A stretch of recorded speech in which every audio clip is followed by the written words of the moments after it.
అన్నమయ్య జిల్లా పీలేరులో TDP party ఆధ్వర్యంలో రా కదలిరా బహిరంగ సభను నిర్వహించనున్నారు. ఈ సందర్భంగా సుమారు 250 వాహనాలతో భారీ సంఖ్యలో ప్రజలు తరలి వెళ్తున్నారు.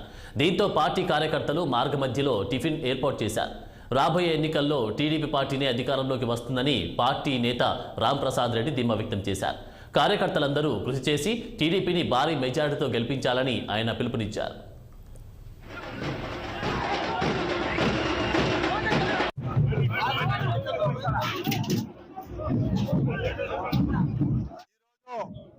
మన ప్రియతమ నాయకులు పూర్వ ముఖ్యమంత్రి తెలుగుదేశం పార్టీ అధినేత నారా చంద్రబాబు నాయుడు గారు మన అన్నమయ్య జిల్లాలో పర్యటిస్తున్నారు. ఈరోజు ఈ రాయచోటి నియోజకవర్గం నుంచి వేలాది మందిగా తరలి వచ్చిన తెలుగుదేశం పార్టీ కార్యకర్తలకు, ప్రజలకు ప్రతి ఒక్కరికి ధన్యవాదాలు. ఈరోజు మనం పీలేరులో జరగబోయే రా కదలిరా ప్రోగ్రాంకు వేలాది మందిగా వెళ్తున్నాం.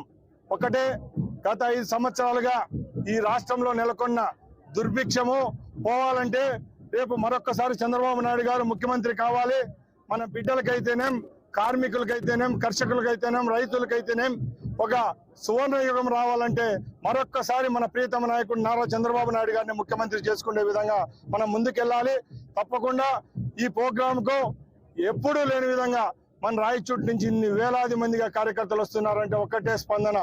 రాబోయే కాలంలో మన రాయచోటి నియోజకవర్గాన్ని తెలుగుదేశం పార్టీ జెండా ఎగరవేసి తప్పకుండా చంద్రబాబు నాయుడు గారికి మనం గిఫ్ట్ గా ఇస్తామని తెలియజేసుకుంటున్నాం.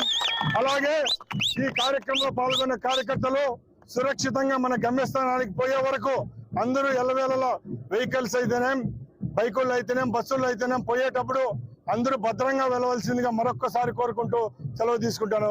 జై తెలుగుదేశం. ఢిల్లీ ముఖ్యమంత్రి అరవింద్ కేజ్రీవాల్ కేంద్రంలోని అధికార